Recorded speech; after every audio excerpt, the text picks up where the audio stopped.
This next one's easy to follow, but a lot of people would think it's safe if they didn't know about the rules. Not to mention a lot of fun. Rule number 8. Don't jump in the elevator. I remember doing this when I was a kid, jumping up and down to see what it would feel like. If maybe it would make me experience low gravity like an astronaut on the moon.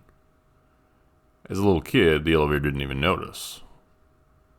The problem is when more people decide to get involved.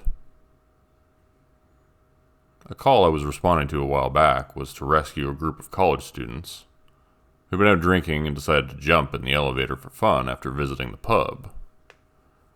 They caused the whole thing to break down and ended up stuck inside of it. As I've described before, this can be a very dangerous situation, especially if someone decides they want to try and be a hero.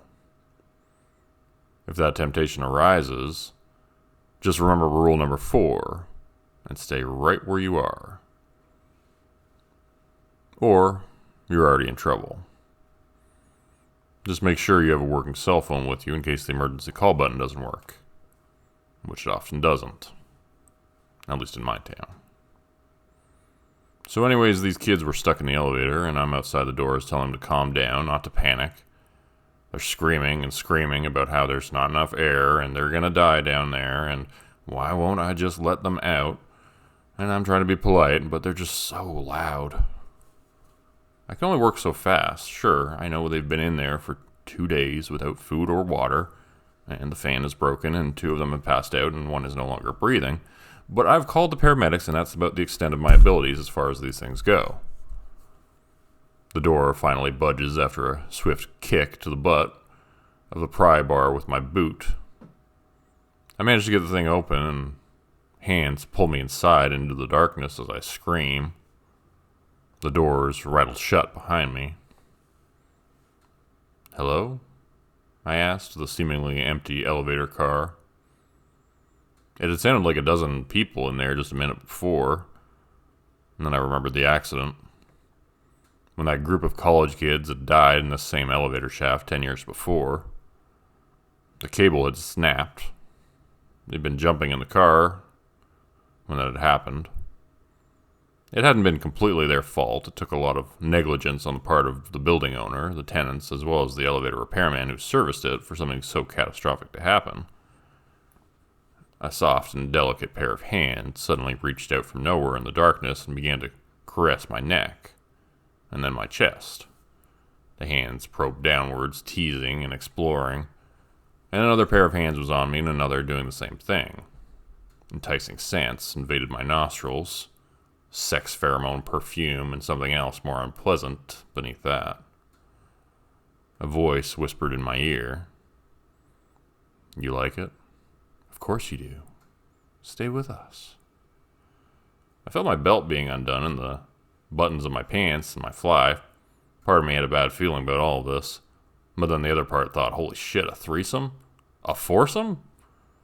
Uh-huh, I said feebly, my knees buckling. Suddenly the lights flickered on and I saw what was surrounding me. From out of the walls emerged decaying hands, rotten and missing large pieces where the flesh had become macerated and fallen off, which reached out and were grabbing at me greedily, hungrily. There were dozens of them, the wrists sloughing off skin which slopped to the floor in oozing puddles.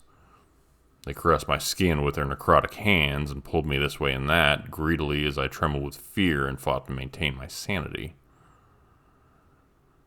The lights went out again and I screamed. That was when the elevator began to drop, and I felt weightless for a moment, sheer terror and utter horror as I imagined the ground racing up towards me. My stomach lurched in that familiar sensation like the first large drop of a roller coaster ride. The phantom hands held me and gripped me tightly, holding me down and waiting for me to die and join them in their never-ending purgatory box. Some people will tell you, if you're in an elevator when this happens, to jump at the last second before you land, to lessen the impact. Don't. This doesn't work. You're pretty much dead meat unless you can flatten yourself out, and even then, you should probably just give up and brace for your inevitable death, as I was doing at that moment. Ding! The door opened, and the superintendent was standing there, looking down at me. The light from the hallway was bright enough to illuminate the inside of the box and showed there weren't a dozen hands attacking me. I wasn't free-falling and plummeting to my death as the college kids that now haunted the elevator had. "Holy shit, am I glad to see you," I said to the super. "I came out here to respond to the emergency call about the people trapped in the elevator. I guess they made it out already. Did you get them out of here?" He looked a little embarrassed for a second before he spoke. Well, the thing is, that emergency call button hasn't worked for a while. I've been meaning to get around to fixing it. You probably got pranked by those damn phantom college kids again. They've had it out for you elevator guys ever since the accident. Let me guess. Pairs of hands getting all sexy at first, and then they start to get all creepy all of a sudden? I nodded. "Man, sorry about that. I've been there. No shame, brother." He thankfully avoided looking down at the tent in my jeans. "Let me help you out there. When you're ready, of course." He reached in and held out his hand to pull me out. I hesitated for a second, thinking about Pete's story. I really liked my legs. I didn't want to lose either one of them. I thought about Tommy being cut in half, and so many others. On the other hand, I didn't want to get molested and killed by a bunch of zombie hands in the dark. "You've really got to get that emergency call button fixed," I said to him. "If you weren't saving my life right now, I'd have to report you." "Yeah, I know. Give me until next week, all right? I'll fix it myself. Don't worry about it." His hand was still outstretched, waiting for me to take it. Was this actually a decent building manager for once? Had he somehow not been bought off by the Prince of Darkness? Incredible. Yeah, just call Mackenzie Elevator Repair. Tell him a repairman is stuck and needs help ASAP. "I'll have to leave you here, are you sure? Those ghost hands are, well, let's just say they don't take kindly to rejection." "Rule number 4, I told him. Don't try to be a hero, or else you get your arms and legs chopped off. Now go call for help for me, will you? I'll be fine." And I was, I think.